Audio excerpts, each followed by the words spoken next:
Welcome back to the Tracy Take. I am your co-host, Tyler, here with my brother, Ryan. And today we are doing what we've all been waiting to do, breaking down every NFL team's draft. We're going to start with the Houston Texans. But before we do that, if you have not already, hit that subscribe button and also ring that bell to get notified when Ryan and I create new content. We have a slew of off-season and post-draft content that's going to be coming out here over these next couple of weeks. So be sure to get notified and and also leave a comment and let us know your thoughts on not only the Texans, but how other teams did in the NFL draft and trades or prospects that you wish that they drafted or ones that you really like. Ryan, let's get into it. Let's do it. Let's go straight into this. Houston Texans, a lot of speculation about whether they would take C.J. Stroud, whether they would take Will Anderson, maybe Tyree Wilson could go up there, Will Levis. Well, they did take C.J. Stroud, and then they shocked the world, and they're like, hey, we are also going to take Will Anderson.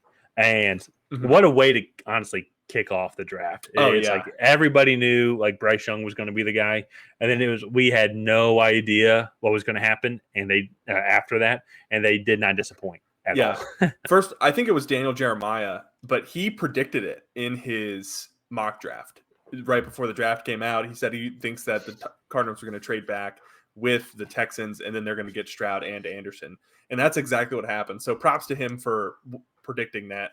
And so just to get right into, I was going to say, what a like this is where like a chess level move. Yeah. Like, let's say they take Will Anderson first. Now all of a sudden, like they're in a bidding war because now Tennessee wants to move up. Raiders might want to move up. Other teams that are completely unnecessary, like to be in that, are now moving up into the conversation.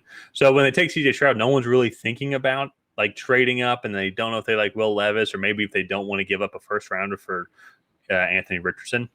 But the Texans are completely comfortable, obviously giving up a first rounder as they had an extra, and took everybody by surprise. And be like, all right, we'll take Will Anderson. I bet people probably just gave up, be like, okay, they took Stroud, like let's not worry about it. And then they're like, hey, no, we want to we want to stop working on Thursday, and we want to get one more pick in right now. Yeah.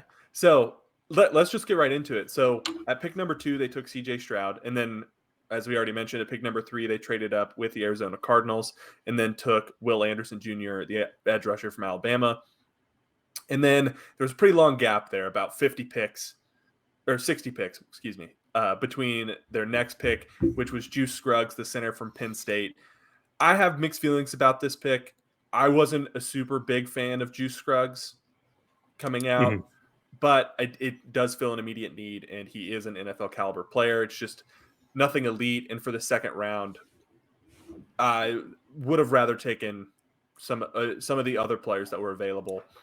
Yeah, well, I'll say let's just analyze that here just real quick, because let's not take a look at their interior. They drafted Kenyon Green last year. He did not do well, so I guess he can only go up from here. But now Scott Quisenberry was okay last year. I need to go back and double check exactly what he ranked on PFF, but he now brings in potential competition obvious competition for Scott Quisenberry. But then they also then traded for Shaq Mason as well with the Tampa Bay Buccaneers, gave up, I believe, just a 7th. So, and he does add positional versatility. So let's say they like, hey, let's keep Scott at center, but then Scruggs can come in and be like, well, now there's some serious competition at guard. Because if you actually look at the tackle position for the Texans, it's pretty good with Laramie Tunsil on the left and then Titus Howard on the right. They kind of have those spots solidified. I think Scruggs adds some versatility. At minimum, he just adds good versatility to the interior offensive line. But my thing is, I think at 62, you could have gotten that round 4 and later, right? We saw at the beginning of the 4th round, a bunch of offensive linemen came off the board, just because I think that's kind of that sweet spot for those versatile interior offensive linemen. So and that's true. Yeah. That's very fair. And that is a little bit nitpicky, because I am the proponent. If you really like a guy, go get him. So, but let's move on. One pick that I really liked, I am a little bit of a wide receiver nerd, I guess. But Tank Dell, best footwork in the class, and you get him here at the top of the 3rd round. He is a little undersized, but frankly, in today's NFL, that matters so much less than it did 10, 15 years ago, because 5 yards down the field, you can't touch these guys. Yeah. So I give CJ Stroud a weapon. As you already mentioned, they bolstered up this offensive line, whether through trades or through the draft. I really liked that pick because I think in the modern day NFL, he's going to be successful. Well, and as we'll get to later, this isn't the only time that they address the receiver position, but there's very little already in the Houston receiver room. Nico Collins right now is their number one receiver. John Mechie could potentially also be a great fit as well. We just don't know as he's coming back from his cancer treatment. I'm glad he made a full recovery. They did sign Robert Woods, but that being said, though, reports he's back at the facility and will be ready for 2023. That was reported. So that's awesome. That's awesome. That's very exciting to hear. Because he has a lot of potential. Now you add Tank Dell. Nico Collins, I think, has been. I don't think we've truly seen Nico Collins' potential because he's had Davis Mills, Kyle Allen, and then Case Keenum, I believe, was the other guy. Like all throwing to him, which isn't high tier quarterback play. Now he has going to be his best quarterback in the league, that he's ever played with. And so in his third year veteran receiver, he's outside of Robert Woods. But anyways, I say that Tank Dell has the opportunity. I almost would maybe play Tank. I think he's way more versatile than Robert Woods. Woods might just be consistent. So, but I like the pick as well. Let's move on now to round 4 with Dylan Horton. We were talking about this before. I like this player, has a lot of potential, loves to get after it. He played well against Michigan. Definitely the type of player that you kind of want to get here, I would say, in the 4th round. If he doesn't pan out, he didn't really lose too much, but you can also get really good value here. And for a team, like putting him on the opposite side of Will Anderson, I think could benefit him a lot. Yeah, and I'm not going to fault the team too hard for this in round 4, but they did take him a little higher than I would have thought. But again, I still think he's a solid, consistent player who played a big role on a national championship caliber defense. So I think that's a really good pick. Let's move on now to the end of day 3 for the Houston Texans. Coming off, this was a guy I was a little bit higher on than I think the consensus, because he had a really solid 2021, but then 2022 he was hurt for most of the season. That's Henry To'oTo'o, the linebacker from Alabama. Nick Saban loved him. He's very smart, very, very high football IQ. And I like linebackers like that. I think DeMeco Ryans is going to know exactly how to use him. And so I think that's a really interesting pick. Then you have Jarrett Patterson, the center from Notre Dame. And then a guy that you really liked, Xavier Hutchinson, the wide receiver from Iowa State, at pick 205, which I had really good value on that pick, as I had him as a 4th rounder. So Now, all 3 of these picks here, I think are really good value here, especially the Hutchinson pick. To'oTo'o, we'll just have to see. Did he have an ankle injury or did he have a To'oTo'o injury? Oh God, that was horrible. I'm a new dad. I'm working on my jokes. I think that was a pretty good one. No, that was horrible. But no, for him, though, I will say, like, one thing also is he definitely is smaller on the linebacker side. So we'll have to kind of see how that translates into the NFL. But still, once again, though, you're right. Good talent in college, also on an Alabama defense. Like, it's hard to miss these prospects coming from Alabama. I think that DeMeco Ryans can absolutely find a way to work with him as well. Patterson, same thing with what I said about Scruggs. I just don't think nearly as good, but just does provide that depth. And Hutchinson, same thing as Dell. Different kind of receiver, more of an outside receiver, so to say. But I'm going to push back on that. He's a big slot guy. Okay, he can play outside, fair. But he's more of a route runner, possession receiver in a 6'3", 215-pound body. But he's still like the exact opposite of Tank Dell. He is, yeah. Dell, I think you can kind of move. Dell's not a pure outside receiver, but I think you can move him around the offensive line just because of his shiftiness. But so I think there's opportunities for Hutchinson to succeed. I will say, I don't know if there's one other slide here as well, but they did also make one other pick in the 7th round. It was one of the later picks, but Brandon Hill, safety out of Pittsburgh as well.